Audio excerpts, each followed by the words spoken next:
Le Conseil national de la sécurité routière va se réunir à l'Assemblée tout à l'heure et ses membres sont fâchés contre le gouvernement. A-t-il mis de côté la lutte contre l'insécurité routière? C'est la question qui fâche de 7h15 sur Europe 1. Et pour y répondre, je reçois Chantal Perrichon. Bonjour. Bonjour. Vous êtes membre du bureau du Conseil national de la sécurité routière et présidente de la Ligue contre la violence routière. En 2002, l'année où Jacques Chirac a fait de la lutte contre l'insécurité routière une grande cause nationale, il y avait 7242 morts sur les routes. L'an dernier, en 2013, il y en a eu 3268. On ne peut pas dire que les gouvernements ne fassent rien sur le sujet. Non, les gouvernements ont agi, certains plus que d'autres. Regardez ce qui s'est passé en 2002. Et grâce à la volonté politique de Jacques Chirac, la sécurité routière est devenue un premier chantier de la République. Immédiatement, il a fait travailler tous les ministres qui étaient concernés ensemble, ce qui n'est pas le cas actuellement. Et nous avons eu la chance d'avoir l'accidentalité divisée par 2 sur nos routes.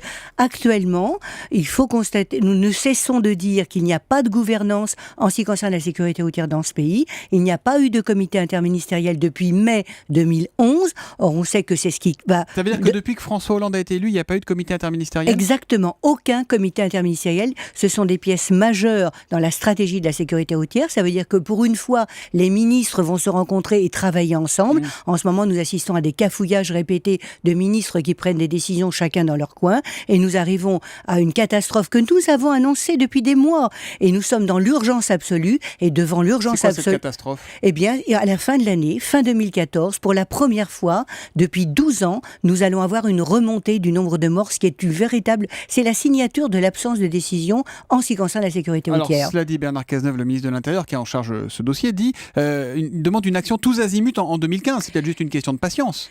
C'est hallucinant d'entendre un ministre qui vit dans sa bulle, qui n'écoute personne, qui part du principe qu'il connaît tout en sécurité routière et qui s'entoure de conseillers qui ne le conseillent pas, nous dire « je vais avoir une politique tous azimuts ». Nous lui demandons surtout d'avoir une politique orientée, nous lui demandons d'avoir un cap et de ne pas taper sur tout et n'importe quoi sans aucune connaissance de la sécurité routière. C'est affligeant. Exemple, Chantal Perrichon, vous dites et vous allez suggérer ce matin lors de votre réunion à l'Assemblée de limiter à 80 la vitesse sur les routes départementales et certaines nationales. C'est exactement ce que le gouvernement va tester l'an prochain sur certains axes. Oh que non. Ah bah si. C'est la mesure qui a été fléchée par le rapport des experts dans leur rapport stratégique. C'est vraiment ce qu'ils ont fléché prioritairement. Pourquoi ?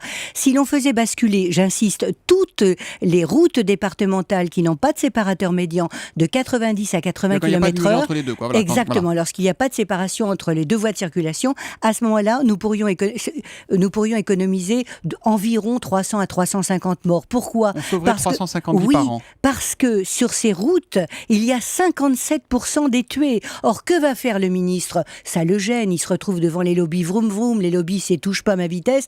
Donc, ce gouvernement a peur des lobbies. Ce gouvernement n'est pas capable de donner l'information nécessaire aux Français parce que, évidemment, ils sont dans la désinformation et ils s'imaginent que c'est une contrainte qui n'est pas normale.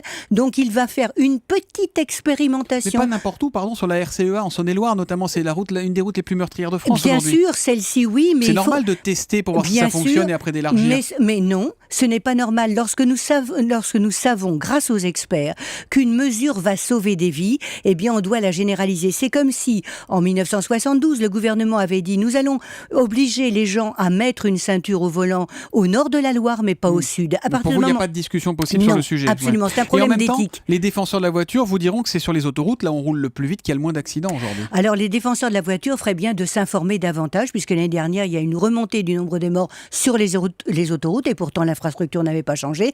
Mais les autoroutiers ont pris les vitesses, et ils se sont aperçus que la vitesse moyenne avait augmenté. D'accord, donc c'est pas un bon argument pour vous. Certes non. Et les radars aujourd'hui, est-ce que les radars ils servent à la sécurité routière ou est-ce qu'ils servent à faire rentrer des sous dans les caisses ? Alors, c'est l'éternelle question. Alors, regardons, mettons en rapport les chiffres. Les radars, c'est environ 700 millions d'euros qui vont être redistribués ensuite pour des mesures de sécurité routière et puis pour acheter de nouveaux radars et la maintenance des radars.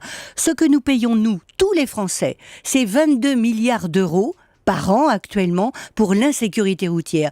Donc ce gouvernement cherche à faire des économies, eh bien qu'il regarde dans la bonne direction. Vous demandez donc en urgence la réunion d'un conseil interministériel sur la sécurité routière, c'est ça votre revendication aujourd'hui ? Oui, bien sûr, parce que le CNSR de ce matin sera une parodie. On va regarder les mêmes choses pour la nième fois. On va vous écouter poliment, vous allez répéter la même chose ? Oui, bien sûr, et toutes ces recommandations n'ont jamais été mises en application. Donc il y a eu actuellement, pour ce CNSR qui a été remis en place par Manuel Valls, plus de 140 commissions, des réunions qui durent de 3 à 6 heures. Résultat, néant. Et résultat, rien du tout. Dernière question, la voiture tue aussi par les émissions de particules fines. Anne Hidalgo veut l'interdire d'ici 2020 à Paris. Est-ce que le Conseil national de la sécurité routière va ou doit soutenir cette mesure ? Oh, écoutez, ce sera un sujet de plus, mais vraiment, la priorité des priorités, c'est de sauver des vies, et c'est grâce aux 80 km/h.